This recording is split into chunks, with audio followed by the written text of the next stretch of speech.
It is Monday, December 12th here in Draft Shark Studios in Rochester, New York. Welcome to our Week 14 recap episode of the podcast. I'm your host, Matt Schauf. Back with me is Adam Krautwurst after a week away from it all. Adam, how are the Florida Keys?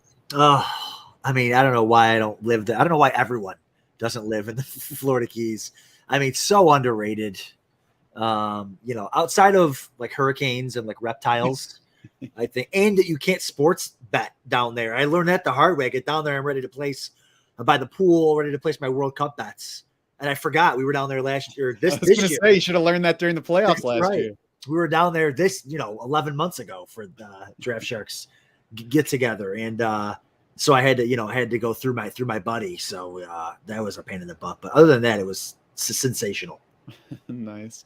And I know you took your wife, so it's a good time to start winning back some points with That's our right. Ravs after a long football season. I say after, but I mean, we're still going. We're still got a few more weeks to grind here. We're getting into fantasy football playoffs. So it's like, it's the time that you really magnify those lineup decisions that, can either make or break a season. And we're going to talk about some of the things that, are foreseeable that maybe we can sharpen, but also some of the things that are just beyond decisions. And at some point you have to be like, I did the best I could, even if it didn't work out.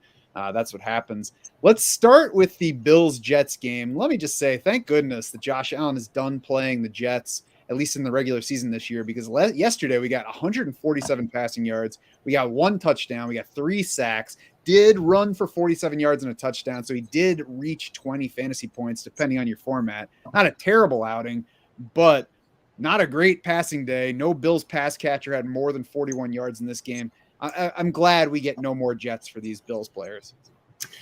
Yeah, and the Jets have a really good defense. The weather is also nasty, and that's a lot to do with this time of year with all offenses. That's why we've been, I know you and I and me and Mike have been and you and Jared on your podcast have just been talking about, hey, check that strength of schedule going forward, because a lot of, when it comes to even kickers, like, hey, are they going to play in a dome? Are they going to play outside? Like, this weather really affects the passing games, the kicking games, offenses in general. So the weather was nasty. The Bills have a couple more home games here where the weather will not be good next week against Miami, hoping for a shootout there. But yeah, the passing wasn't clicking early on. The wind a little bit, and also the Jets have a really tough defense. So Allen got there in the box score. I think he finished QB7 so far with that rushing score. I mean, he's their whole offense, man. He led him in rushing scores. Obviously passing. It's just tough. Six drops, 6 penalties on the offensive line. It's just, I know that the analytics say that, their yards per play is the same as it was last year and the year before, and all that, and their DVOA is as good as it was last year. It just seems like it's been so difficult to get anything going for any of these skill guys. I mean, when it's hot, but a lot of times it's just not. Yeah, you don't want to overrate the weather, and we'll see exactly what the forecast is heading into that Miami game. Fortunately, the Miami matchup is a lot better. So, I mean, obviously we're using Josh Allen. We'll see about the impact on the wide receivers. And the answer, if you were wondering last week, to is it James Cook or is it Devin Singletary, the answer is neither one, unless we really need one, because it's a bad backfield. I mean, it's a bad situation to be a running back. So if the Bills don't even have like a clear number one, definitely a situation to try to avoid more than to chase. Yeah, Singletary and Cook combined for 12 carries. I mean, what are you doing with that? And they're not getting the stuff around the goal line, because the best running back in the goal line around in the league is Josh Allen. So it's just tough. It's hit or miss. I mean, we're all talking about, it's James Cook week. It's James Cook week. It really, again, depends on the game script and whether he's going to get the receiving yards and stuff like that. So, like you said, you really want to avoid it. We're out of the bye weeks now, finally. So I think if you have a healthy roster, you're probably not starting Cook or Singletary. Yeah, and we'll certainly see exactly where those guys sit in our week 15 rankings, which will come out tomorrow. We'll talk about all the backfields on the Thursday podcast. I mean, even last week when we had 6 teams on bye, Cook and Singletary both sat outside our top 24. So you should not have been too excited about this duo. On the other side, we had a backfield split with Michael Carter back from his ankle sprain. Zonovan Knight easily led the Jets in rushing, 17 carries, 71 yards, a touchdown, pretty good touchdown run. 5 carries for Michael Carter. Like I said, even split in playing time. It was basically Zonovan Knight running, Michael Carter receiving. wasn't quite that clean. Carter was the receiving leader. Knight was the rushing leader. They both also did some of the other thing. Carter didn't get a whole lot. 6 targets, 3 catches, 15 yards. We knew it wasn't a great spot for him, so he should not have been high in anybody's rankings. Knight, nice to see him get that number of carries, and it's possible that he'll find his way into some lineups going forward. Yeah, I mean, to see that number of carries, 17 against in a game where they lost, by 8, and they were, the safety kept that spread alive, which is incredible. But yeah, I mean, to see him get there, and he looks good too. Like he's looked like he belongs in the NFL since the first carry that we saw him take 2 weeks ago. So, and again, Michael Carter is not some guy that's really going to keep him off the field, which is one of your big arguments, for Breece Hall in the offseason is Michael Carter's not keeping a really good running back off the field. So, Knight gets there with the touchdown, look good. The Bills are statistically, at least going into the week, the worst tackling team in the league. So, which really looked like it on that touchdown run, but yeah, no, he looked good. Someone certainly that could be startable moving forward. I'll check out the strength of schedule now. I'm sure you got Detroit coming up next, which it still looks like a great matchup overall. It's been a less good matchup, but I think the bigger question for Zonovan Knight there will be if the Jets can keep it close against a Lions team that's suddenly pretty good. I know that's so cool to see too with all those weapons, and we'll get to them. But yeah, they get Detroit, Jacksonville, Seattle. None of those. I don't think they're getting blown out in any of those games. I mean, their defense is good enough to hang with anybody. So yeah, and none of those are really negative matchups either. Seattle's a smash spot in your championship week. Mike White, by the way, would disagree with the Bills being the worst tackling team in the league. He took a couple hits. It was rough watching him yesterday. Came back into that game twice, ended up going to the hospital afterward. I think that's a pretty clear indication he should not have returned to the game. Right. But he will be starting next week, assuming that he is healthy enough to play. I'm not going to be starting Mike White in my fantasy playoffs against Detroit. Maybe if I'm in like a 2 quarterback league, we'll see. And again, we'll see exactly where he lands in the rankings for week 15. Elijah Moore was the other big story from the Jets side. Came out of nowhere. It helped that Corey Davis left very early with a concussion, but in the wake of Corey Davis's departure, Elijah Moore led the team in targets by himself for the first time all season. 10 targets, had a usable fantasy line. He's somebody who could be a waiver target this week and could possibly, I don't want to overstate it, he could possibly be in play for some PPR leagues that play 3 wide receivers and a flex next week. Yeah, exactly. And again, all the injuries that are coming out, and look at the receivers that like popped this week. I mean, we've got so many different, it's the receiver position is crazy. You can just start these, they got Marquise Goodwin and Zay Jones has been doing it kind of, but Chris Moore, Richie James, Amari Rogers, Trenton Irwin, there's room. There's room for really anybody. Depending on the matchup, if you start 3 receivers, some sites, I know we start 3 receivers plus 2 flex. So yeah, Elijah Moore could be it for you if you need him with some injuries coming up here. Cause again, I think he's super talented still. Just kind of been in the coach's doghouse all year. And kind of going back to Mike White. I mean, again, with all the injuries to the quarterbacks, we're talking about Brock Purdy and all these guys that were having to start here. I think with the schedule, I mean, he threw for 268 yards against a pretty tough Bills defense in inclement weather. And they weren't like checkdowns to running backs. They weren't, it wasn't Patrick Mahomes yesterday where every check down to the running back went for 40 yards, so he was dealing back there. So I think Mike White is rosterable for sure. And, depending on the weather situation and who their matchup is against, I think he's got a pretty good couple matchups coming up down the stretch. Yeah, I think for me, it'll be more interesting for the Jets pass catchers, but this offense has come to life, might be strong, but it's more viable now than it was a couple weeks ago with Zach Wilson behind center. Exactly.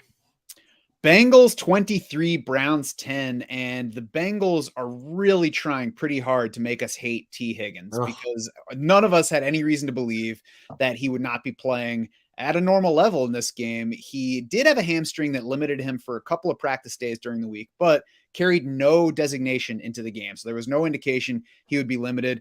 Found out during the game that he heard it in pregame warmups. And I know that the reaction from, football people or NFL or whatever is nobody cares about your fantasy team, so shut up about it. But guess what? The reason that the NFL is making as much money as it is and it's on TV all the time and has as many viewers is because people are playing fantasy and people are betting. It's not because of our uncles and their season tickets. So it doesn't really hurt the game or anything else to say, guys, if a guy gets hurt in pregame warmups, you need to report it because we have a lot of people out there that care about this stuff and are really driving our business. Like throw us a bone. I don't need somebody to personally care about my fantasy team, but that's the only reason that this stuff exists. It's entertainment. Stop the gamesmanship and just say, hey guys, T. Higgins hurt his hamstring. He's going to be active, but we're probably not going to put him in unless we need him. Listen, maybe your uncle doesn't care about fantasy football, but I got an uncle that cares. But no, I totally get it. And to me, it's more like, are there not reporters, like sideline reporters, like, oh, why is T. Higgins limping around out there? Why is he standing around trainers holding his hamstring? Not like, I just feel like we never get, like, no one ever comes in and saves the day. There's no reporter that's ever like last minute, hey guys, T. Higgins looks like he's not, like, we know. Whenever we get a report like that, it's usually wrong. It's from Adam Schefter. It's Tony Jones is going to start.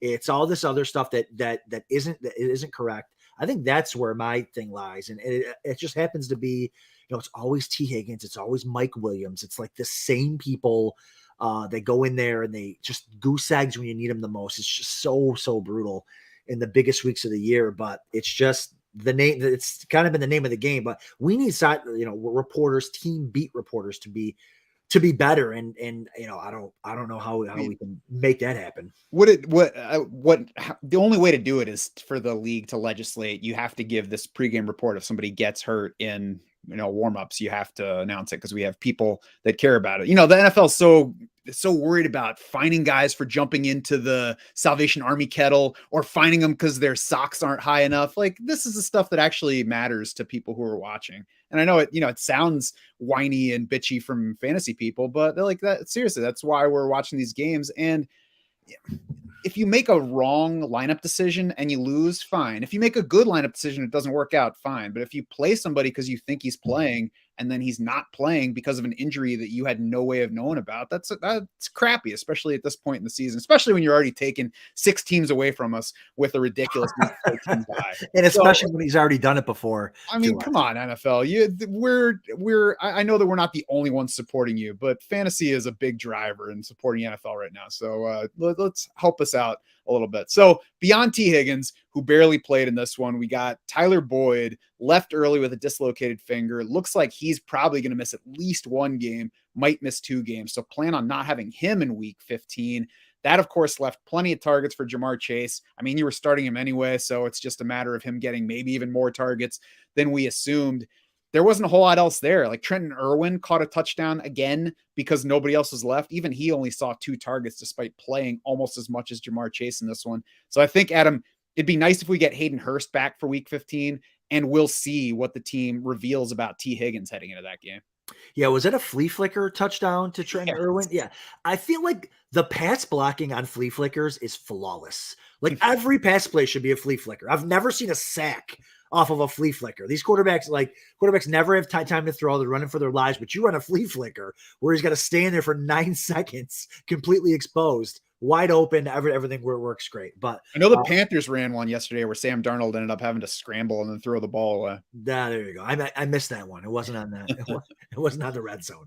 But yeah, no. So yeah, I mean, Chase is just obviously gonna get his. There's not, I'm not starting any of these other receivers next week. If we don't have Boyd, if we don't have Higgins, I'm not in the fantasy playoffs, not happening.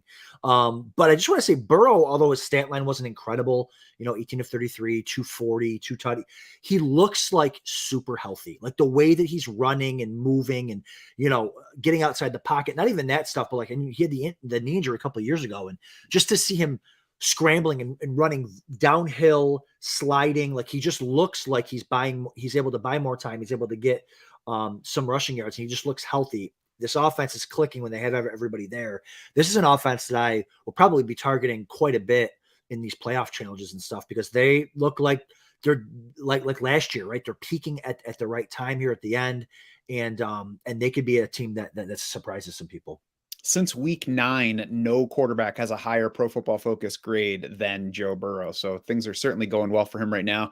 They don't have a great schedule the rest of the way. Tampa Bay, at New England, home for Buffalo, but Cleveland was a negative scoring matchup for quarterbacks yesterday. He did fine. Obviously, Yeah. healthier wide receivers will help, and we'll see about T. Higgins this week. But yeah, Joe Burrow's a good guy to have at quarterback at the moment. Certainly makes plenty of sense for playoff challenges, which we're going to be getting into over these next few weeks. We'll see also about Hayden Hurst this week if he's back. We did get Joe Mixon back from his concussion for this game, got 106 total yards, so you can't complain too much. But we also got Samaje Perine being more of a pain to Joe Mixon's playing time than he was before the injury. Perine, in particular, ran more pass routes, beat Joe Mixon 5-2 in targets, did vulture a rushing touchdown, but I think the receiving stuff is the biggest potential issue for Mixon's both floor and upside going forward.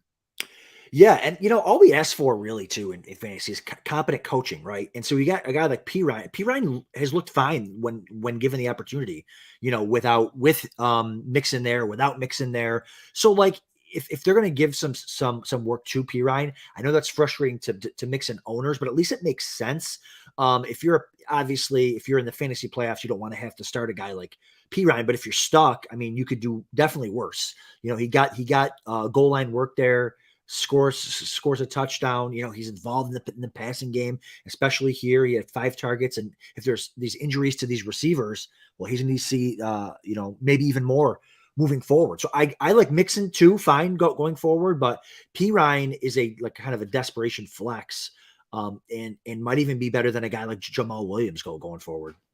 Yeah, I could see that. Mixon, they both get a negative scoring matchup for running backs next week, but it's one of those kind of not really as negative as it looks like by the overall numbers. The Bucks just gave up a big rushing day to Christian McCaffrey yesterday. They're allowing 4.55 yards per carry to running backs for the season. It's mostly that they've limited touchdowns to running backs. So Mixon's still going to easily be inside of starter territory. Samaje Perine will be somewhere in that RB3 range. We'll see exactly where they settle out. On the Cleveland side of this one, we got better Deshaun Watson than in the Houston debut, 26 of 42, so 62% passing, 6.6 yards per attempt. Could certainly still stand to get better there, but that's decent. 1 touchdown, 1 pick. Amari Cooper playing through the hip injury, maybe it impacted him. It didn't really impact his playing time too much. Saw 7 targets, only caught 2 of them. So, we'll see where we go from there, but big day for Donovan Peoples-Jones. Yeah, great to see him get loose. I mean, he's a guy we've been kind of talking about for forever. For I feel like 6 to 8 weeks. I'm like, hey, yep, he's looking pretty good. And when Deshaun Watson comes back, he could be a wide receiver 3. And here you go, 8 for 114, 12 targets. Like, good for him. Didn't get in the end zone, which kind of didn't give him that like wide receiver 1 day. But yeah, I mean, this offense with Watson was better. Watson was better. All the analytics pointed to him being better, which makes sense. I mean, last week he hadn't played a year and a half. He was bouncing passes, and we know he's better than that. So if we can just get a little bit, keep that rushing upside, 33 yards, fine. He has rushing upside beyond that also. So yeah, we'll see. We'll see moving forward. You're probably starting Watson if you need to. And Donovan Peoples-Jones, wide receiver 3, Njoku and Cooper also startable. Njoku, man, when I don't know what his points per game are, but man, when he's played this year, he's been awesome. Going to be a target in next year's drafts, probably in the middle of the late rounds where he'll do absolutely nothing like every other tight end does. DPJ almost added a long touchdown yesterday too on the 4th and 1 throw for Jacoby Brissett when he came on the field for 1 snap, overthrew him a little bit, so it didn't really lead to anything. But yeah, David Njoku 7 for 59 and a touchdown on 9 targets, a starter whenever he's out there. The run game stunk. Yeah. And they have a tough matchup for everybody against Baltimore next week. So I mean, as rough as it might seem, Nick Chubb is definitely not a must start for fantasy playoffs in week 15. Yeah, we'll see. I mean, if Chubb got you there, plus it's hard too to with all the running back injuries. What do we got? We got Jacobs, we got Kenneth Walker, we've got now Dameon Pierce. Like, there's not that many running backs left to start. So I get not the must start based on the matchup, but you might not have a choice. Oh yeah, I mean, certainly if you don't have a choice, then I'm not saying to start Samaje Perine over him, but I would bet that he. Come on, hot takes. Let's get some hot takes. I'd bet that he settles closer to RB20 than he does to RB10. That would be my guess in our week 15 rankings. I like it. Anything else from this game? Nope. Cowboys 27, Texans 23. What a ridiculous game. This is clearly just a matter of the Cowboys underrating this game and then not realizing that they had to play until sometime in the second half. Even then, like when they hit halftime, I thought for sure that it was going to be not to the level of last week against the Colts, but like they were just going to take over, end up winning pretty easily. It took it right down to the end, an Ezekiel Elliott touchdown inside the final minute to finally pull it out. It was a third straight game of less than 20 fantasy points for Dak Prescott. And I think that's more worrisome than the Cowboys, performance overall, because obviously I don't care if the Cowboys succeed as long as they're putting up fantasy points. But Dak Prescott, 3 straight games under 20 points against the Giants, Colts, and Texans. So 3 matchups that shouldn't be negative for him. Again, he wasn't a killer. He was around 18 to 19 and a half fantasy points. So that's, it's not the kind of week that's crushing you, but it's also not the kind of week that's winning for you at this point. It followed 3 straight games of 23 fantasy points. So it's at that level where you're like, I thought I was going to be able to trust Dak Prescott here. Positive matchup against Jacksonville next week. So, it's going to be one of those tough decisions, I think, for week 15. Yeah, it's going to be tough. I just feel like they're lacking like an explosive threat down the field. They're not able to really let it loose. I mean, Lamb, five catches for 33 yards. I mean, that he's not really a deep threat anyways, but I feel like there's been a lack of deep passing game in this offense. I do like that they're super balanced. Like they look good when they're balanced. They're one of the better offenses as far as that's concerned. The running game, the passing game. I feel like a lot of the offenses this year that have been successful fantasy wise, NFL wise, are the teams that can beat you in the run game and the pass game. I think that they have that. I think that kind of hurts Dak's upside is they can turn around and hand the ball off 25 times to Pollard and Zeke and have a really good game. But yeah, they barely won this game. The Texans pass defense has just been oddly really good this year. They don't allow anything to number 1 receivers. I think Pittman was the only guy that's been a top 12 receiver, and that was back week 1. So yeah, you're not really targeting their passing game. So it might just be a blip for Prescott, who still threw for 284. But yeah, it definitely looked way more difficult than it had to be. Yeah, that's the silver lining, I guess, is that even in a 3-game down stretch, he hasn't been terrible. So he's not Russell Wilson. So you can at least still use him if he is your top option. Like I said, positive matchup with Jacksonville next week. So it's not a week where I would be panicking and going to look for a Dak replacement. But if you do have Dak right now and there are viable options on waivers, I would consider looking ahead to week 16 because then he's got Philly. And if we don't get a serious turnaround from Dak this week, I would have a hard time playing Dak Prescott against the Eagles in week 16. Yeah, the Eagles, points given up to the quarterback are dead last, right? Against quarterbacks. So, you're thinking, oh, shootout. Not necessarily. So yeah, that's interesting. Especially when you can lean on such a good running game with Tony Pollard and Zeke Elliott, it's hard to just let him go when you don't have to. Yeah, and they were both good again. You should be starting both of those guys in most cases the rest of the way. A solid finish for them. Jacksonville, Philly. Tennessee is a bad matchup in week 17 for the run game, but I mean, the way Dallas is going right now, I don't think we're going to get a game where we have 45 pass attempts and 15 runs, so I wouldn't worry even too much about that matchup right now. Dameon Pierce on the other side of this one had a bit of a rebound game for him, 22 carries, 78 yards, 1 touchdown, no targets though. So it's like, if you started Dameon Pierce, you had to be happy that you played him. If you did sit him, there is definitely a chance that you regret it at this point.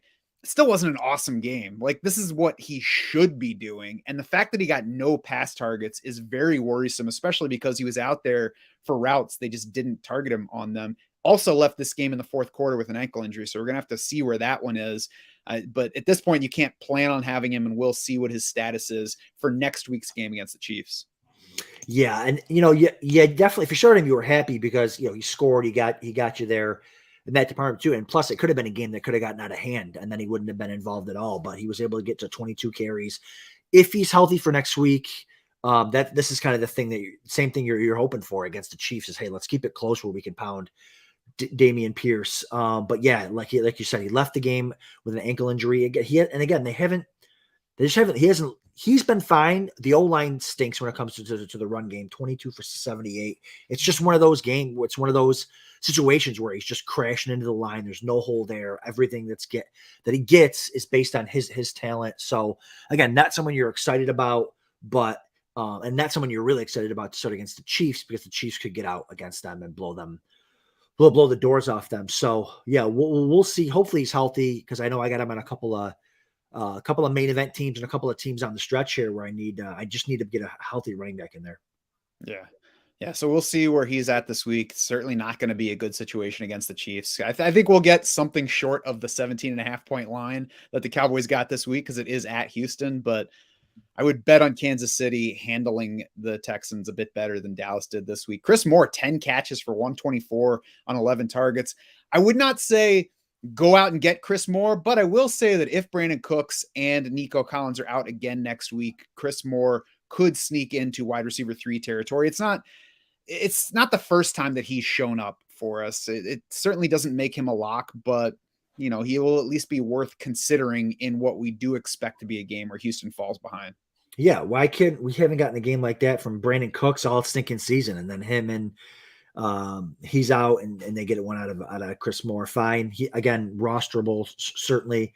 Mills and Driscoll. So word on the street is Jeff Driscoll is a tight end eligible player on Yahoo. So if he's going to get 6 passing attempts in a game, if he's going to get the starting quarterback position, go pick him up on waivers and start him at tight end for sure. But yeah, so this offense is tough. Is tough to trust moving forward. Moore might not have another 10 catches the rest of the year. Yeah. Lions 34, Vikings 23. Lions coming through on the line that surprised people at home against Minnesota. Jared Goff, 2nd straight game over 300 yards, 5th straight game without an interception. So he delivered. He's playing well right now. He also gets the Jets next week. So I would not bet on Jared Goff landing inside our top 12 at QB for that one. Which stinks, because he's been so good down the stretch for us. And it's the weapons are all getting healthy there. We've all kind of been sleeping on Goff. Again, all those best ball teams, drafting earlier and being able to get a guy like Jared Goff that's paying off now. 330 yards, 3 touchdowns, no picks, looks good. Has guys, it's always a good sign when you have receivers wide open all over the field. Jameson Williams scores a wide open touchdown. The weapons, Chark, Amon-Ra, Reynolds, Williams, Swift in the passing game. It's just they have a lot of options. It's really nice to see Detroit get going here. Again, a dome team, right? So we don't have too much to worry about with the weather getting down the stretch. And so yeah, it stinks that you might not be able to start him this week, but he's been really great for you the last couple of weeks and looks good, has control of the offense. Again, having an elite offensive line that the Lions have really helps, gives them time to throw, and everything looks like it's clicking. Not so great for Amon-Ra with all those weapons there, and I'm sure we'll talk about Swift too. But the healthier the weapons, the tougher it's going to be. He only saw nine targets, which did lead the team, but 7 for Chark, 6 for Reynolds. Stuff like that. And Jameson Williams is ramping up. So we'll see how they divvy these passes up down the stretch. Yeah, DJ Chark's the guy that I would be picking up this week. Probably a little bit more than I was last week. Jameson Williams is nice to have out there, and he certainly helps the offense and Jared Goff's upside. I'll be surprised if he gets to a level where we can actually start him, though, which is what I've been saying. So I would leave him on waivers. Consider DJ Chark, 2nd straight game over 90 yards. He's scored touchdowns in 2 of the past 3. And, we're talking about Jared Goff playing better lately. It's nice when you can look at a situation and not be like, I don't know what changed to make this happen. I mean, they got Jameson Williams back. They got DJ Chark back healthy. They got DeAndre Swift back healthy. So you can look at it and be like, yeah, you got a bunch of healthy players back who can play football. So it's a better situation for him to be in right now. That's why things are going better. Nice that he is also supporting that. And, if you are in super flex or 2 quarterback, Jared Goff is certainly going to be viable in that kind of setting against the Jets this week, just not a 1 quarterback option. In that backfield, you talked about DeAndre Swift got just 6 carries, 4 targets, a disappointing game, but it was really just a bad game for the backfield. And it looks like from the way it was deployed that Detroit just kind of decided they weren't going to lean on the running backs for this one.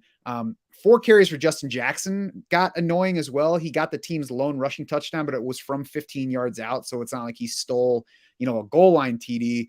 Spread it around a little bit more than you'd like, but we still got a split between DeAndre Swift and Jamal Williams. So it wasn't a matter of DeAndre Swift falling back to his previous game's workload. I think it was a bit more bad luck for him than any real change. Well, it's kind of just been his luck too. I mean, listen, there's no predictive analytic out there that's going to be able to tell us what to do with the Lions backfield. They just, one week it's Swift with a ton of carries and all the, the passing down work. And the next week it's absolutely nothing. I mean, he's had multiple weeks like this the last 6 weeks. It's just he snuck in for a touchdown every week and saved the day. Well, he wasn't able to do it yesterday. And there's nothing we can say going forward. Like, we don't know what they're going to do from week to week, what they're going to do with their running game, their passing game. So you just kind of have to decide, hey, is he the best option that I have? Can I deal with a 5-point floor? Because it's certainly there. We're kind of past the frustration of like Swift's the guy. He needs to be getting all the touches. It's just not going to happen. Jamal Williams, 16 carries to Swift 6. It's like, it doesn't make sense. It is what it is. But even Jamal Williams, I mean, he doesn't score. He doesn't get there. Right. So it's just a tough situation. I would love to not have to start Swift. But depending on your running back situation, you might be forced to, and you just got to cross your fingers that it's a DeAndre Swift week. Now, I said that nothing changed and that it was more bad luck, but looking again at his snap counts, it was down yesterday versus the week before when he finally rebounded to his highest snap share since back in week 2 or week 8, I guess would be the snap share, but his most total snaps since week 1. So that's concerning, and it followed him showing up on the Wednesday injury report as limited last week with the ankle. So maybe there's a little bit of the coaches reacting to the ankle and lightening his load yesterday. I haven't read anything specifically on that. We'll have to watch and see what his practice load looks like heading into this week against the Jets. But again, it's the kind of matchup where it's going to downgrade everybody just a little bit. It doesn't push DeAndre Swift completely out of plans, but if it's close, the matchup's certainly not in his favor this coming week against the Jets. Yep.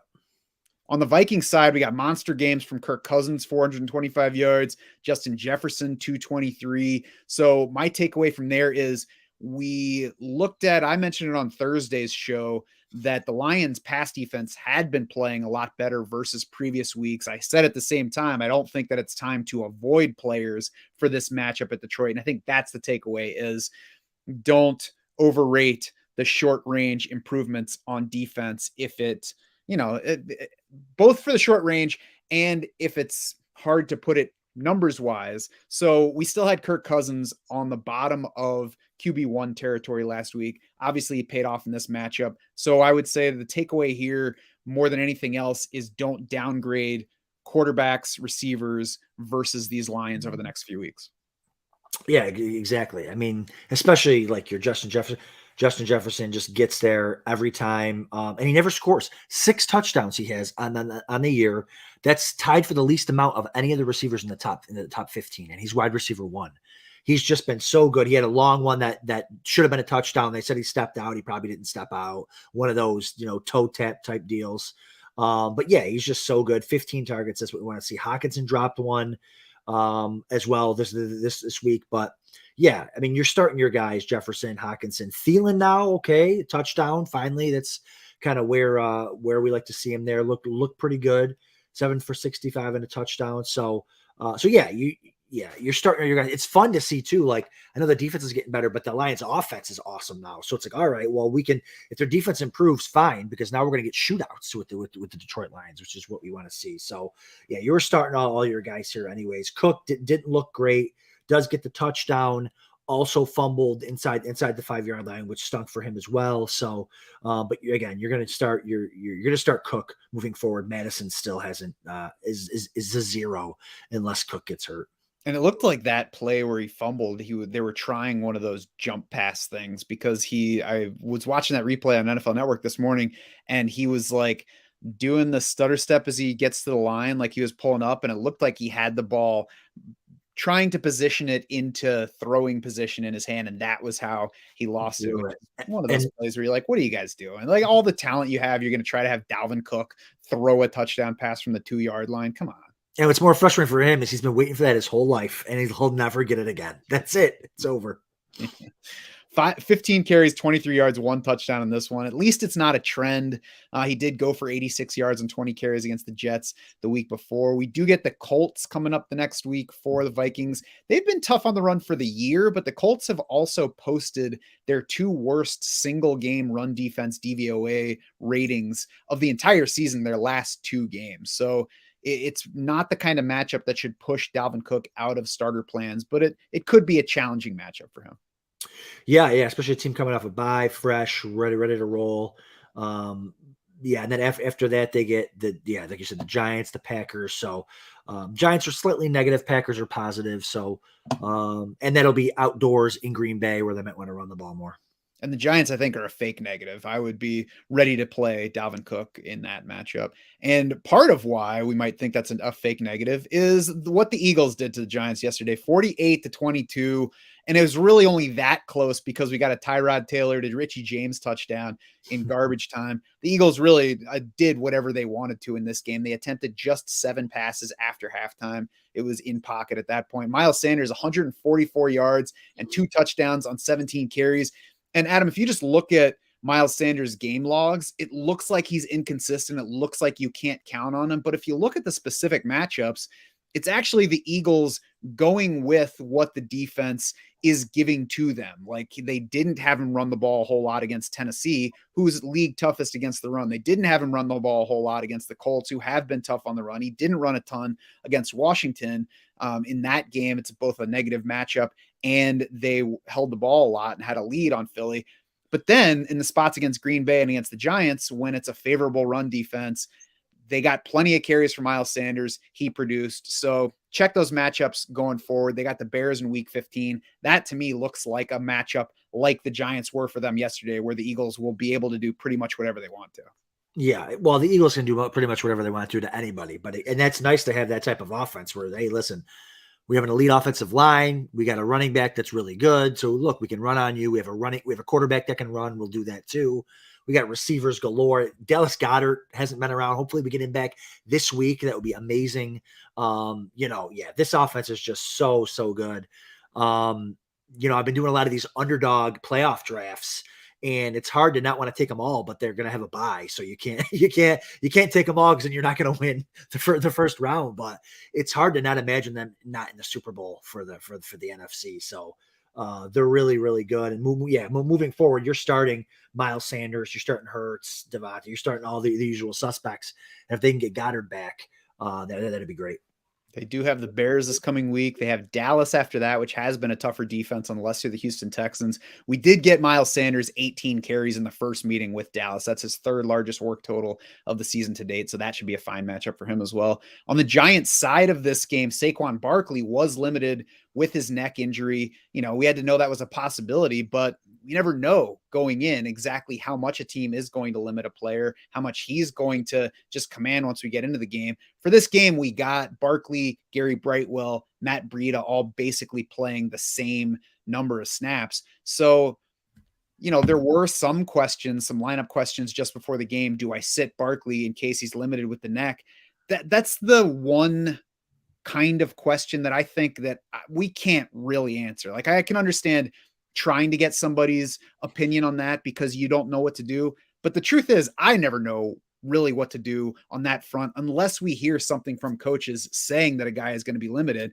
And I'll point back to Christian McCaffrey in week 4, where he was still with the Panthers. He was very questionable with a quad injury. It was a late kickoff against Arizona. So there were a lot of people that went ahead and sat Christian McCaffrey for that week. He went out and caught 9 balls for 81 yards and a touchdown against Arizona in that game. So that's the risk. You can say, yeah, you should go ahead and sit him because he's probably going to be limited. Then maybe you get that. And we'll also have the Mike Williams example later in this show.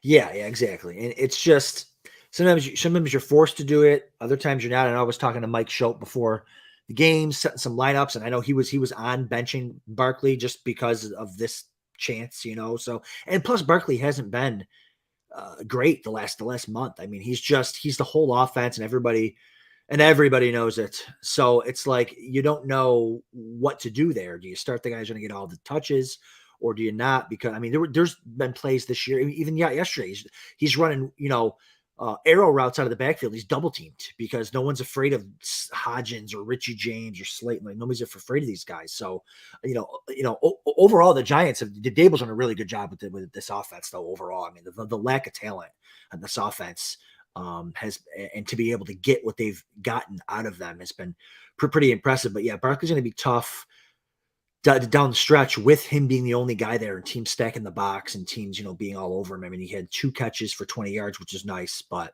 and Daniel Jones steals goal line touchdowns too. It's the whole, he was running this type of offense with Josh Allen in Buffalo, and now he's there, and Daniel Jones is pretty athletic. So Jones is stealing touchdowns all the time. So yeah, he's tough, but I mean, he does have that 30-point upside too. So you're probably not going to bench him when he's healthy. Yeah, the upside is worth considering, and that might be the factor that I didn't consider as strongly as I should have heading into this game. And it's similar to why I was opposed to playing Dameon Pierce unless you had to coming into this week. It's are you scared of missing what the ceiling is? And normally, yeah, you'd be scared of missing the Saquon Barkley ceiling. But considering that he's had some limited games heading in, maybe that Washington game where he was 3.5 yards per carry, did score a rushing touchdown, but didn't wind up with a huge week. Maybe that's the new ceiling that we have to look at, as opposed to 30-point upside, especially against a good defense. So, it's certainly all going to be stuff that I keep in mind going forward. You got to use that experience to try to make the best decisions. But, ultimately, I hate to tell people I don't know, but those are the kinds of situations where I'm like, I don't know. I haven't seen the coach say whether he's going to be limited or what his role is going to be. So all I'm doing is guessing here, like you. Yeah. The Washington rematch in week 15 is also worrisome for Saquon Barkley. Limited efficiency in that game, as I mentioned, 3.5 yards per carry, did get 23 opportunities. So we'll have to see what they say this week. I think the fact that Barkley was limited yesterday will at least get reporters asking that heading in. So maybe we'll get a better sense heading into this game of what Barkley's role is going to be. Yeah, hopefully. I mean, I don't see them, shutting him down, because I don't think unless they're doing it for his favor, because they're not going to re-sign Barkley. I don't think, there's no reason for them to. He'll probably make better money somewhere else and on a better offense. So there's no reason to shut him down and save him if you're not going to re-sign him. Yeah. Daniel Bellinger also injured in this game, left with a rib injury, tried to return, then ruled out. So we'll see about him for next week for those teams in rough shape at tight end. Darius Slayton has been producing for a while. It's not really a surprise that he did not deliver stats wise in this matchup. It was not a good spot for him against the Eagles, who have been tough on pass offenses and have been particularly tough on downfield receivers, which is obviously where Slayton gets his value.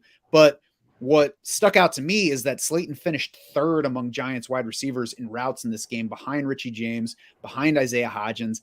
I don't know if he got pulled a little bit early from the game and that's why he trailed those 2 guys, but I'd be surprised if Darius Slayton was like the one guy where they're like, we need to protect him and get him off. Right. Yeah, right. It might just be an anomaly. Like who knows? It might just be a random kind of week thing. I mean, and I've liked Darius Slayton the last couple of weeks as their number one, but he was tied for, he only finished ahead of Saquon Barkley in targets and, Nick Vannett. So it's he was tied with all the other receivers and tight ends and running backs. So I don't know. We'll see moving forward. Again, you're probably not having to make the decision, but I think if I had to guess moving forward, he's still probably their number one receiver. Yeah, that's where I would lean heading into week 15, and we'll see. It was a positive matchup for him against Washington last time. It's a solid spot for him. I would think that he'll probably be low in wide receiver 3 territory, maybe just outside it, but we'll see about those exact numbers tomorrow. Ravens 16, Steelers 14. Here's a game that's not going to produce too many week 15 lineup guys for you, but we'll talk about one guy who did emerge. We'll start with the quarterbacks, however, because both teams lost the guys who started at quarterback in this game for them. 2 concussions. It was Kenny Pickett for the Steelers. That pushed Mitchell Trubisky into the game. He'll probably start against Carolina based on how long it normally takes guys to come back from concussions. And if Mitchell Trubisky is in there, we found out that he is still Mitchell Trubisky, 3 interceptions in this game against Baltimore, but he might be a positive for Pittsburgh receivers because he brings with him a 10-yard average depth of target this season, according to Pro Football Reference numbers, versus a 7.5 ADOT for Kenny Pickett. So that 2.5 yards, it doesn't seem huge, but it's certainly a positive for Deontay Johnson and George Pickens. Yeah, I mean, listen, can we any signs of life for George Pickens? I mean, 3 target, he got the squeaky wheel treatment with 3 freaking targets. 3 catches, 78 yards, and he actually had 4. It was a pass interference in the end zone on a fade route that didn't count as a target because it was pass interference, but not a great ball.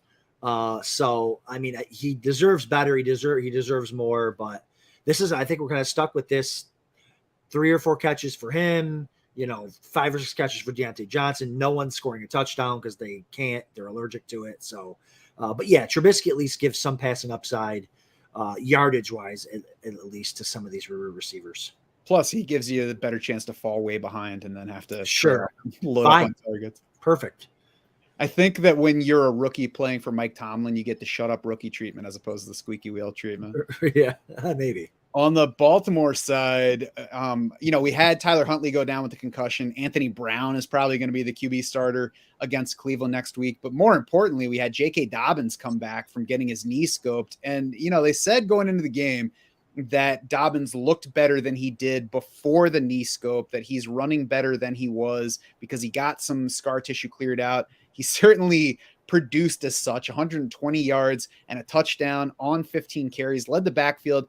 Wasn't way ahead of Gus Edwards in playing time. 28 snaps versus 21 for Gus Edwards, 15-13 in carries, 10-2 in pass routes, but there was also some Kenyon Drake mixed in there. So the takeaway here is there should be lots of running back carries next week. We might be able to use both J.K. Dobbins and Gus Edwards in a matchup against a weak Cleveland run defense that just keeps losing linebackers. Yeah, I mean, Dobbins. Listen, if you have Dobbins and you're still alive, you're sweet. Let's roll him out there next week. I mean, what else do you want to see? I mean, when he's running, he did look like his shorts were falling down when he's out there running. He couldn't even, his legs couldn't even stride. Like his knee looks like it's so tight on that long. What was it, a 44-yarder? Oh my gosh, he looked like he hadn't run in his whole life. But that's what happens when you have ACL and then a knee scope. But yeah, a team that wants to run the ball, a team that can't throw the ball, if they're going to give him 15 carries, and he's not going to catch any passes because none of the running backs do. But yeah, good for all of us who still are alive with J.K. Dobbins. But this offense is just gross, just like the Steelers' offense. I mean, it's just tough to want to start anybody from these games, and some other Ravens just keep on winning. Yeah, I'm always surprised when I see their record. They do get Cleveland in week 15 and then Atlanta in week 16. So pick up J.K. Dobbins where available. Consider picking up Gus Edwards if you're in rough shape at running back. They both could get you there in week 15. The QB situation is definitely a problem for Mark Andrews. I'm not sure how much we can do. He did at least tie for the target lead at 6 yesterday, caught 2 of them. It's going to be frustrating. I know unless you have 2 good tight ends, you probably just have to roll with it and see what happens.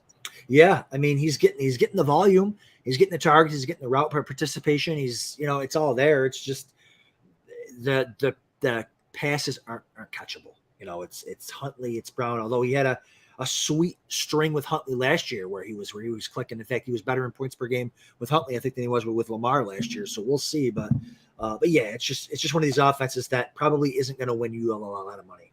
Yes.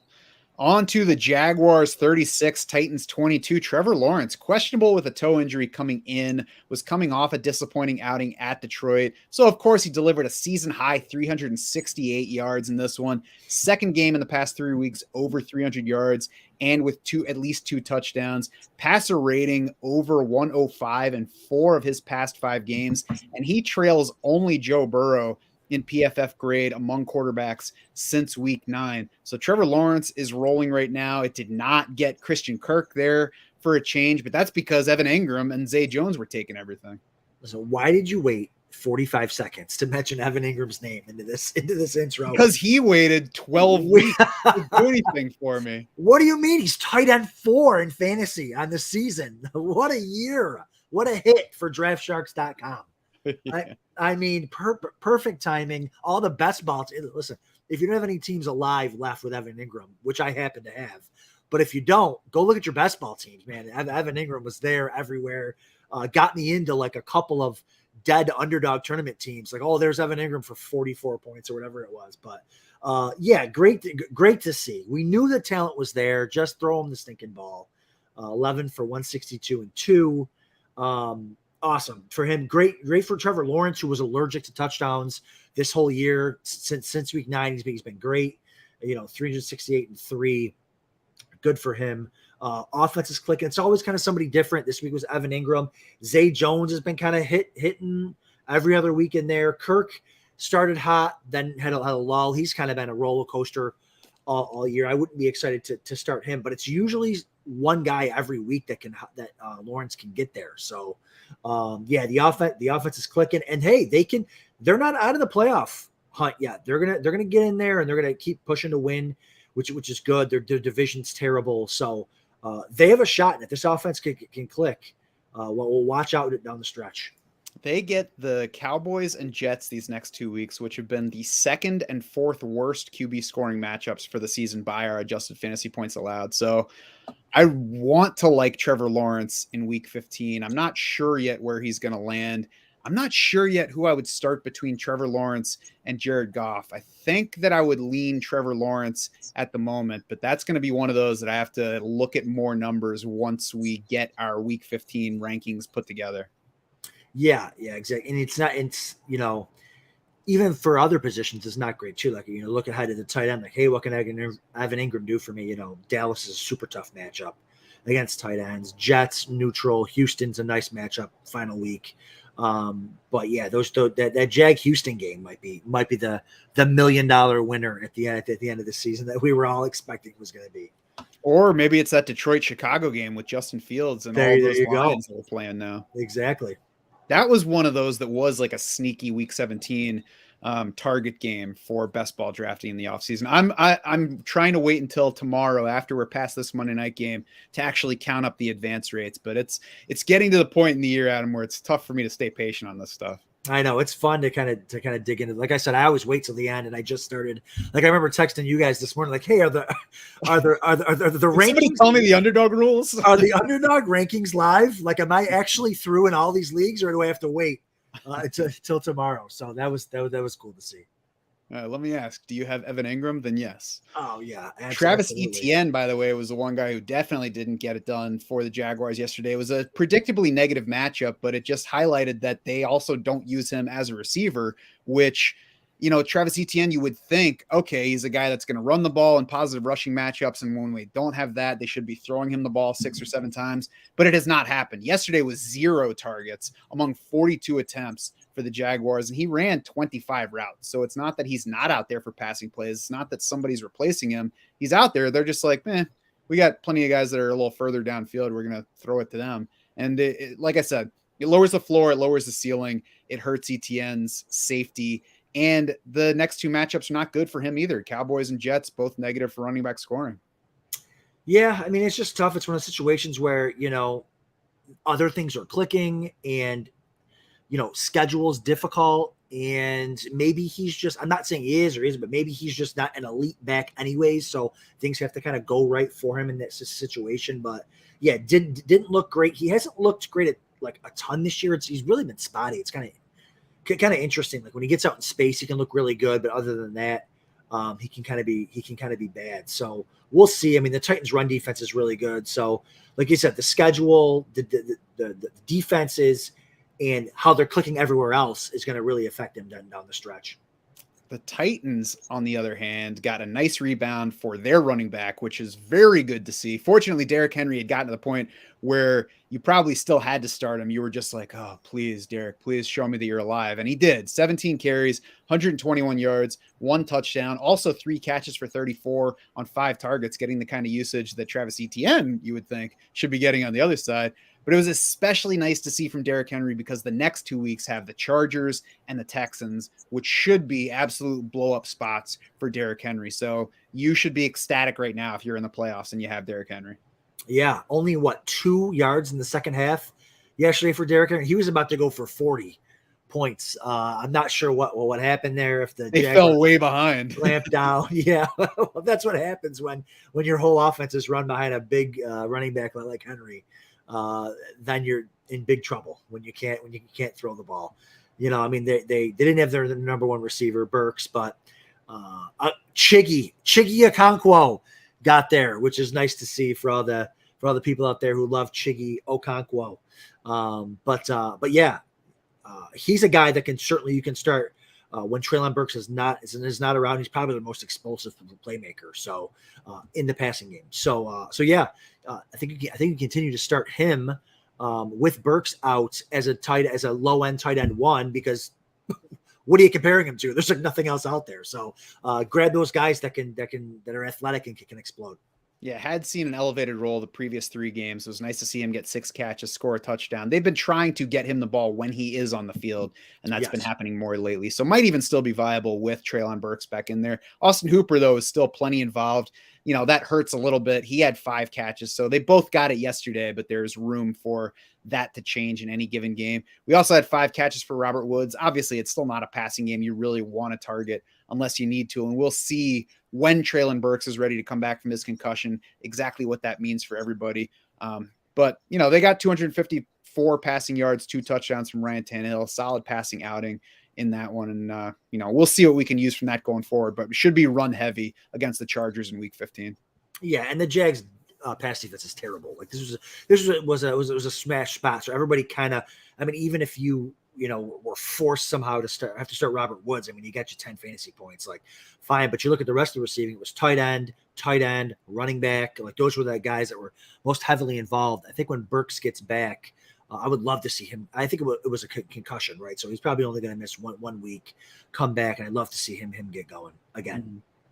Chiefs 34, Broncos 28 in a game that had no business being that close. The Chiefs jumped to a 27-0 lead and then obviously fell asleep. We got Patrick Mahomes throwing 3 interceptions. It was just his second multi-interception game of this year. His other was against the Bills back in week 6. It was his first 3-interception game since December of 2020. Still top 300 yards, though, for the 7th time in 8 games. So Patrick Mahomes is going to be all right. 2 touchdown throws to Jerick McKinnon in the first half, including the one that's just like the flip like this when it looked like there was nothing else. Turned into a 56-yard touchdown, of course. It is the second straight game that Jerick McKinnon has found the end zone. And, there was the one goofy one from distance, but his other 2 touchdowns have each come from the 10-yard line and in. So Jerick McKinnon, a viable option in there. He's somebody that I would look at ahead of Samaje Perine and some of the other fringe running backs that we talked about earlier. Yeah, the Chiefs going into this week led the league in yards after catch, and they probably extended their lead after this week. Every little dump off, every little screen went for 30, 40, 50 yards. Super, super easy there, and that's what gets Mahomes to the 350 yards every week. Really nice to see Juju back, healthy, getting those outside, getting those like number 1 type receiver routes, no like trick plays and all that type of stuff. He's running normal receiver routes, 11 targets, 9 for 74 and a touchdown. Nice to see that there. Although he's always like, I swear last week he got a concussion. Like I wasn't on the show to talk about it, but like he gets, because I'm locked into Juju. I have him everywhere, and he takes this hit and like grabs his head and like walks off, and they're looking at him. He never leaves the game.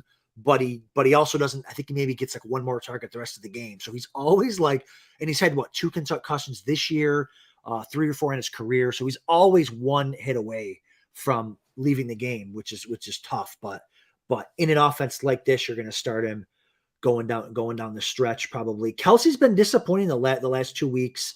And I think that's where the offense has kind of struggled, is when Kelsey, I know they scored 34 points, but they had a pick 6.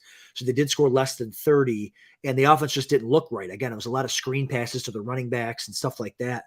That was picking up a lot of the yardage. But, Kelsey only 4 catches on 9 targets. I think he had 3 drops. 1 was a touchdown. So he'll be fine. But, the offense does seem to struggle naturally when Kelsey isn't smashing. Pass rate had been down a bit over the previous 4 games leading into yesterday. They get running back friendly matchups against Houston and Seattle the next 2 weeks. So maybe we see Kansas City lean a bit more on the run in those 2 games. Obviously, even when they're leaning run for them has been 60-40 in favor of the pass still. They also could get either or both Kadarius Toney and Mecole Hardman back for week 15. So this is just going to be an offense to watch and see who's available. Probably just playing Juju among those wide receivers in fantasy, always playing Travis Kelce. But I think we've got 2 good spots for Jerick McKinnon and Isaiah Pacheco, who didn't get there yesterday, but probably would have gotten more carries if Kansas City did not let Denver, climb back into that game the way they did. Yeah, and still, everyone's talking about Jerick McKinnon fine, but Pacheco was fine too.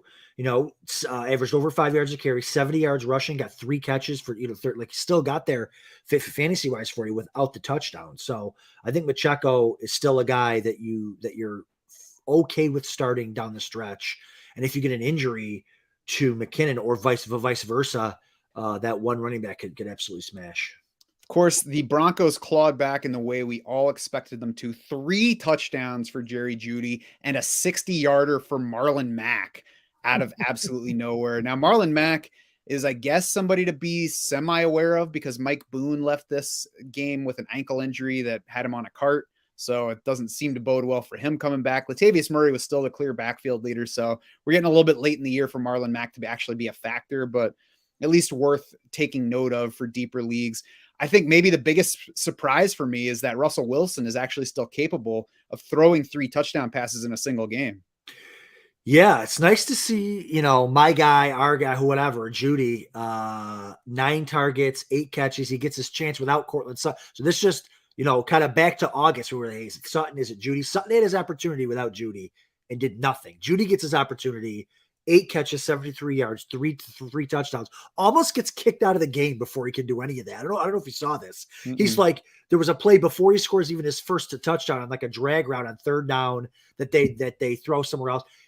He's complaining about a pass interference call that he doesn't get. He literally screams in the ref's face and chest bumps him as he's walking off the field.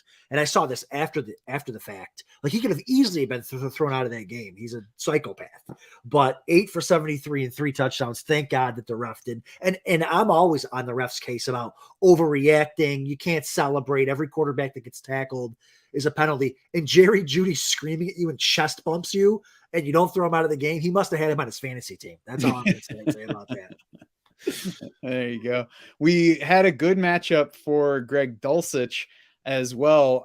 He got his 8 targets, did not get there. Caught 3 of them, left plenty of people disappointed. We already had one comment about that on YouTube. It's one of those where it was a fine play. He got his opportunities. It just didn't work out for him.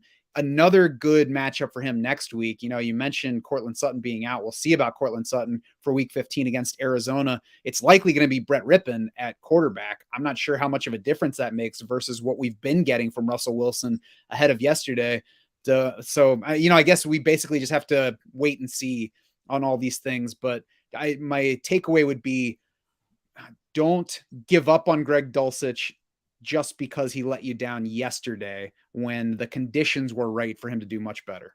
Yeah, it's just one of those games. I mean, the guy had 8 targets, and it looks like they're forcing it into him too. You know what I mean? Like they're looking to get him involved, which is what anytime you have a tight end where they're doing that, that's sensational. Obviously, Russell Wilson's been horrible. Like you couldn't have asked for a worse season out of Russell Wilson. But Brett Rippon, can he be better? Can you just get the ball to Jerry Jeudy and Greg Dulcich? Like that's all we need you to do. Don't be throwing the ball to Virgil and Eric Tomlinson. Like what are we doing here? Get the ball to keep Jerry Jeudy going here. He's a really good receiver. And as long as he can do that, that's all I care about. We've at least had Brett Rippon starts in the past couple of years, and we know that the Broncos are not afraid of having him chuck it plenty. Threw 46 passes against the Jets in his one outing earlier this season. So not a clear downgrade at the very least. We'll say that going in. Panthers 30, Seahawks 24. And I felt pretty sure that the Seahawks were going to cover 3.5 points at home against Carolina. Obviously, I put too much faith in the Seahawks, but I think I also was not giving enough credit to the Panthers defense. It's been playing better lately, especially against the pass. And it makes sense. They got Jeremy Chin back from IR not that long ago. He was out for a long time with a hamstring injury. JC Horn, their 1st-round corner from last draft, not this past one, but the year before, I believe, is healthy. He had an interception yesterday against Geno Smith, almost had a second one, but just barely missed getting a second foot in. So there are reasons where this pass defense should be playing better. It's also a reminder that the Seahawks, even though they're better than we expected coming into the season, still aren't that good. Yeah, no, they're not perfect. I mean, like you said about Horn, he played phenomenal. A couple of those were man man coverage, outbreaking routes. I thought for sure that second one was a pick, but yeah, the Seahawks are tough, especially when you don't have a running game, and they love to run the ball. Travis Homer, Jones, Tony Jones, all these bums. But yeah, I mean, Geno still got there, 264 yards, three touchdowns, depending on how many fantasy points you lose for interceptions. Did throw the 2 picks, but he got. Listen, what we want from our quarterbacks too, not just from like us starting them, is can they get the weapons there? Right, Metcalf 5 for 71 in a score, Lockett 5 for 60 in a score. You know what I mean? Like we need them to get our weapons there. Referencing back to Mark Rippon, like we're not starting Mark Rippon or Brett Rippon or his father, not starting Mark or Rippon. his father, unless he's playing the Bills in the Super Bowl. Then you want to start him. But yeah, it's so yeah. I mean, that's just the way that it goes. As long as Geno kind of got there in a bad game, if Geno gets there and Metcalf and Lockett get there, that's all we can ask for. Yeah, it gave us the garbage time touchdown to Marquise Goodwin to get to 3 touchdowns. It was the first game this season where Geno had multiple interceptions. It's the first time he's been under 64% completions. It's his 7th straight game with at least 2 touchdown passes. So we've still gotten a whole lot more good Geno than bad Geno. So we'll go ahead and bet on him going forward. However, we've got San Francisco on Thursday night. The week 2 meeting with the 49ers produced Geno's still worst passer rating of the season, 197 yards, no touchdowns, 1 interception, a season low 5.1 adjusted yards per attempt. That's a Pro Football Reference stat that also incorporates touchdowns and interceptions. So I'm normally Geno Smith should be higher in the rankings this week. I'll probably have him outside the top 12. Would you rather have, so here's a question. Would you rather have Kenneth Walker active so you can start him against the Niners, or just have him not be active so you don't have to worry about starting him? I don't think I would start an active Kenneth Walker this week, to be honest. I mean, we'll see where it goes, but a short week after he couldn't get there, bad matchup. He hasn't been producing in negative spots the past few weeks anyway. Like it would be nice for the decision-making process to not have to decide whether to play him, but I'm already like getting myself ready to argue him down in the rankings. Yeah, I agree with you there. I think if he's healthy, I don't want to start. I would rather, from a fantasy perspective, hey, let's just rest him. I'd rather have him rest so I don't have to start him and let him roll out against Kansas City. I mean, the week before when he got hurt, he had like 3 carries for 35 yards. Like he was on his way to a good game.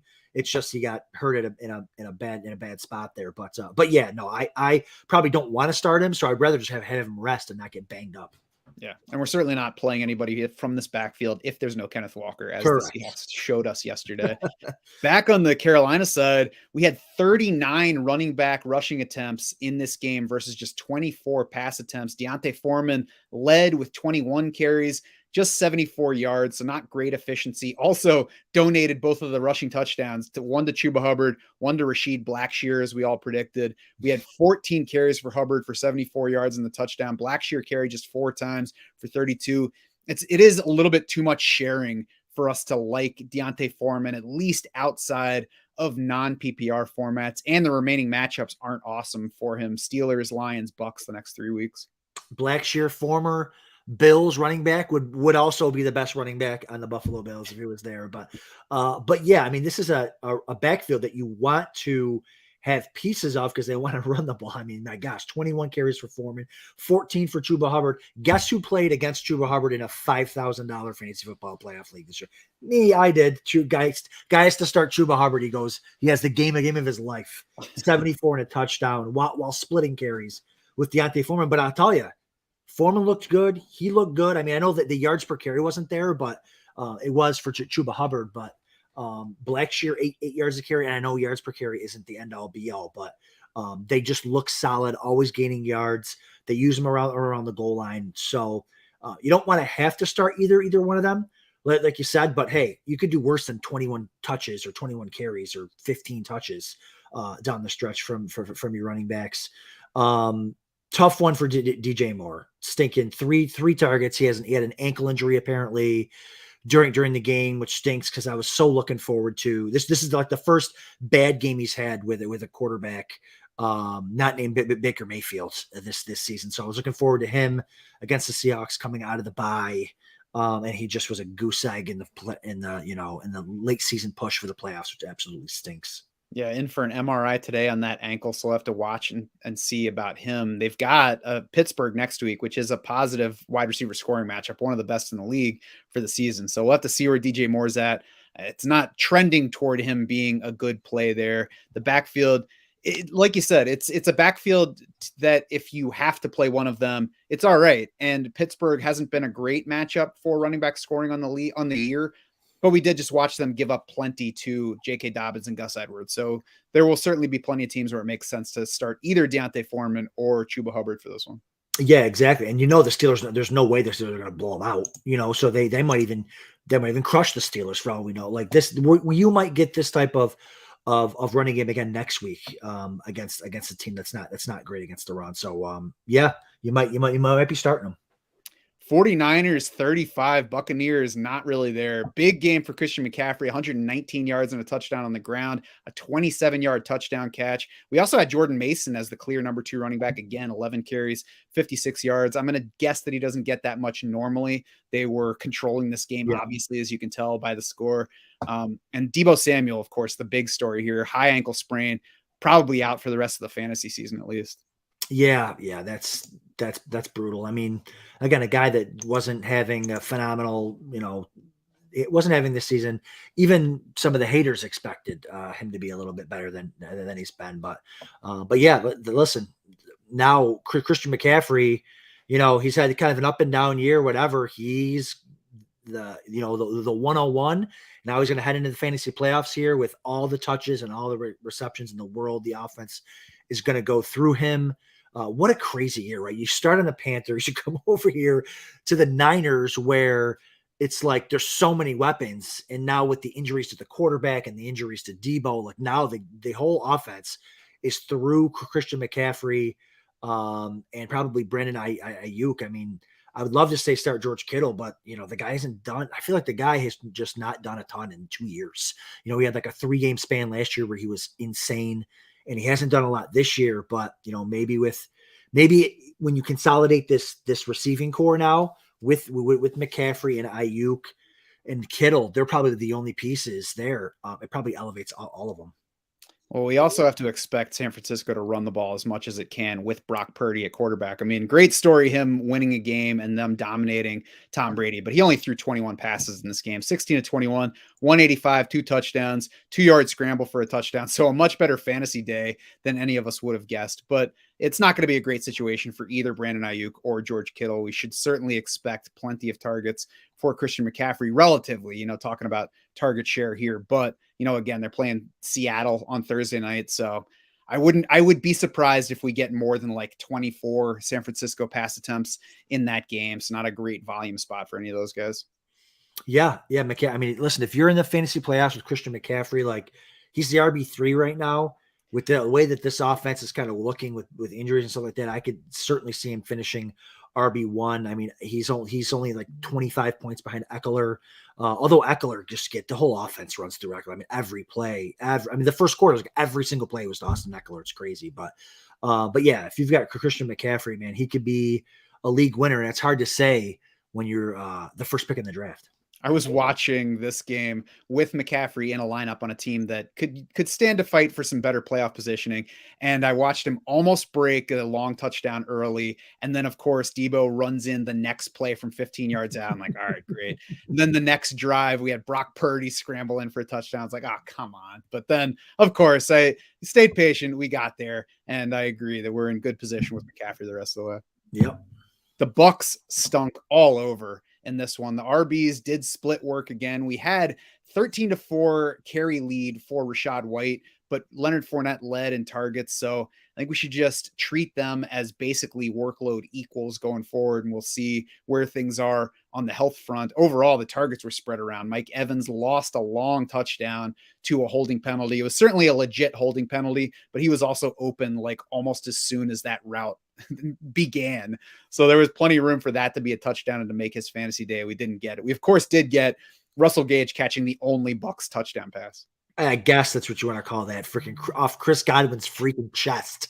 Are you kidding me? Like, it's just so sick to have that happen. Godwin's got to stinking catch that ball. But yeah, the offense just doesn't like I don't think Brady looks, again, physically, his arm strength doesn't look like it's depleted. It's like there's just constant like entire games, and at this point, it's been like half the season where the offense just looks clueless. They go out there for series after series, and nobody's open, and Brady looks pissed. Like at what point is it the offensive coordinator? At what point is it like they're turning like Mike Evans is a one-trick pony? It's just fade route, fade route, fade route. The guy hasn't, no in-breaking routes for him, zero creativity in the offense whatsoever. It's just, again, the Niners have a great defense. And I feel like they've had a lot of these, like the Saints have a good defense and they really match up well against Tom Brady. They have for 3 years now, but I just feel like it's every week. It's this offense just looks terrible. Yeah, it definitely is a trend in that direction at this point. It's funny, though, that the Russell Gage touchdown catch was not the craziest touchdown that I saw yesterday, at least. That came in the Sunday night game between the Chargers and Dolphins. And Tyreek Hill probably scored the craziest touchdown I've watched happen live, where Jeff Wilson Jr. is running, fumbles, the ball's on the ground. I'm like, oh, okay, it looks like the Dolphins are recovering it. Oh, no, all of a sudden, the ball gets slapped off the ground into the hands of the fastest guy on the field who takes off for a 50-yard touchdown. I was like, how did somebody get that and not get touched down? And they show the replay and it's just Teron Armstead, maybe blindly, maybe just like smartly slapping the ball up in the air to his teammate. I've never seen a play like that live. Yeah, that was absurd. And of course the fantasy, like my son has Tyreek. I have Tyreek Hill in a lot of spots too, but my son has him in his home league and he's just like going crazy and was like, well, Dad, where'd all the yards go? Like, do I get the points for the yards? I'm like, I don't think you're going to get those fumble recovery yards in your Tyreek Hill touchdown. But just the fact that, Tyreek Hill is able to, finish as a top 5 receiver this week? I lost track after going into his game, but 4 for 81 in a touchdown, scores that touchdown on that insane play. It like scoots out. Like the ball should have been dead. It scoots out and he scores. Tua completes 10 passes, 10 of 28, and Tyreek Hill still finishes like a top 5 receiver. So he's just matchup proof. He's even Tua matchup proof. So, it was just a crazy game, kind of an entertaining game too, on both sides of the ball. But Jeff Wilson with the hip injury, that stinks. But Mostert could be the guy down the stretch. If Jeff Wilson misses time, Mostert obviously knows the offense, had success there earlier in the year. Weather's getting worse and worse. They're going to have to use him more. Yeah, so we didn't really get an answer to whether it's Jeff Wilson Jr. or Raheem Mostert because of that injury. He had that hip injury, left the game at halftime, was ruled out quickly after the second half started. So that generally tends to point to it being a more significant injury. So I would bet on Raheem Mostert being the backfield leader against Buffalo in Week 15. Only 3.4 yards per rush for Mostert against the Chargers in that game. Like you said, yards per carry is certainly not the measure. It's a measure, and we would like to see better than that from Mostert against what has been a soft run defense. But if Mostert is heading into that game as the lead back, probably going to at least land inside our top 24 for the Week 15 rankings, and we'll see exactly where he comes out. Tua Tagovailoa is picking a bad time of year to have 2 straight stinkers. And I mean, you could like brush off the one against San Francisco, which has been maybe the best defense in the league. He hurt an ankle in that game. This one, there's not really an excuse. He looked terrible all game. Looked terrible. I think his first 6 targets were all the Tyreek Hill too. Like the fact that you have 6 targets in a dome, like in beautiful weather, like nothing affecting anything. Mike McDaniel's calling the plays and you can't complete a pass. Like I think they completed a screen pass to him or something, but like, yeah, it looked bad. And he just, it's there's situations where he just doesn't look that talented. I mean, he should have had multiple interceptions. He has to crow hop into 10-yard out routes. Like it's just the physical talent you're seeing now. Maybe the teams are getting onto it, and hopefully for the Bills' sake, they watch this defensive performance by the Chargers, who are banged up and not that good on defense, to be able to go on like, oh, this is what the Dolphins are doing. And Tyreek Hill had an ankle injury this game too, that hopefully will not affect him moving forward, but certainly could. Yeah, fortunately did score a receiving touchdown after that ankle injury. So it, Correct. they announced at halftime that he was questionable to return. The very first possession he was out there. So I was like, okay, phew, I think we Yeah, avoided something there. We'll watch him this week, but should be good to go. And we'll see if he has any further setbacks. I think you're just biased against left-handed quarterbacks, though. could be. I Could bet be. you'd be saying the same thing if we had this podcast back when Steve Young was playing. Listen, Tua looks like he's throwing with the offhand all the time, anyways. Okay. You just got to flip that video. That's On the right. Chargers side, Justin Herbert over 70% completions for the third time in 4 games, his second straight game over 300 yards, and got Mike Williams back for this one. And, this is one of those examples where if we were heading in, we're like, yeah, I know Mike Williams is back. The last time he was back, he only played 6 snaps and killed me. So it could have made sense to not play Mike Williams in this one. If you didn't, though, 6 catches, 116 yards, and a touchdown. So it's one of those where you have to take in what's out there and then just make your best guess for what you're going to be comfortable with, what's possible, and what the risk is. Yeah, and if you watched the game and looked at the outlet, you're like, man, how did they only score 23 points? Because they were up and down the field and doing whatever they wanted. Essentially, I mean, the run game wasn't explosive, but the Chargers were getting whatever they wanted. They went for it inside the 5. Didn't score, so those are points you got to take off the board. I think they went for it again in the red zone and couldn't get the first down. So this could have been 40 points for them. Williams healthy, Allen healthy. He's older, he's not what he used to be, but still 12 catches, 92 yards. You got Eckler. Palmer is the number 3. He looks good at kind of in his role there. He looks really like Palmer's at his best when he's working as the number 3, because he's a really good number 3 there. Everett 5 for 28. He also had two drops in a row on one drive, so he could have had a bit bigger game. But this is an offense where they won now. They're I think they're in a playoff spot right now. It's 7-6. They're a team that could be the Bengals from last year. Get all these weapons hot, working at the same time. I mean, they're super cursed. Like it never ends up working out. But if everything can click, this team could be a problem. It's funny you should say that, because I was just right before we started the show, I was looking at FanDuel at my $20 ticket on the Chargers winning the Super Bowl from, back in February. And there's the cash out. I could cash it out for $8.50 right now. I'm like, well, do they really have any chance? I'm like, well, they're in playoff position right now. Am I really going to feel better because I got back $8.50 right now? Or am I going to feel worse if I cash out now and then all of a sudden they make a run through the playoffs and I would have had $500? So I'm not cashing out yet. That's lunch. Come on. That $8.50 is a nice lunch on a Monday. That's right.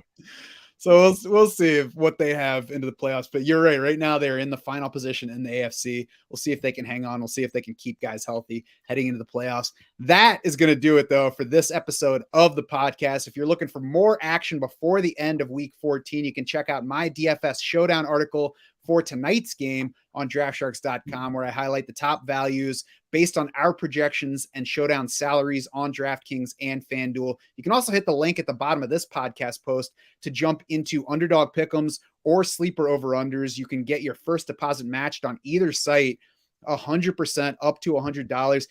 Adam, they also have 2023 drafts live on Underdog now. I just saw that just before the weekend. I think they launched that. It's not tournaments yet. It's just the single league drafts, but it's out there. I'm curious to see where Josh Palmer goes in these early drafts. Yeah, me too. Like I said, I was looking at the Underdog tournament stuff from last night, and I stumbled across all those consolidated 12-man leagues drafts that we did in January in Florida last year, just looking at like where players finished. And I was, I all the terrible picks I was making, J.K. Dobbins in the second round, stuff like that. But yeah, no, that's great to hear. I've been locked into the Underdog playoff drafts.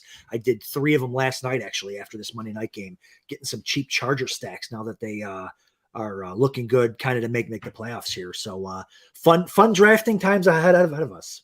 Yeah, you can put those first round Chargers with your Eagle shares. That'd be a nice little team up. That's what I did, Matt. That's what I did. There you go. So then we are on to week 15. And for most folks, fantasy football playoffs. So the buys are done, full projections, full rankings will hit draftsharks.com by midday Tuesday. We'll have our usual free agent focus articles. And of course, our usual podcast for the week. Adam, what should we look for this week's episode of The Deep End? Yeah, that's what you should look for. We're going to talk about some underdog playoff stuff because the drafts are going on now, and maybe you can sneak in some of these cheap Charger stacks. Kind of interesting with the playoff teams not settled in yet. You can maybe get some cheap looks at some good offenses. So we're going to talk quite a bit about that. There's no real waivers to talk about. We'll talk a little bit about it, but I know the playoffs are started. A lot of those waivers are closed. There's not very many good players left, but yeah, we'll dive into some underdog stuff. And Tuesday night this week, right? Tuesday night, yep, tomorrow night. All right. So look for that on the Draft Sharks YouTube. For Adam Krautwurst and the entire Draft Sharks crew, I'm Matt Schauf saying thanks so much for swimming with us.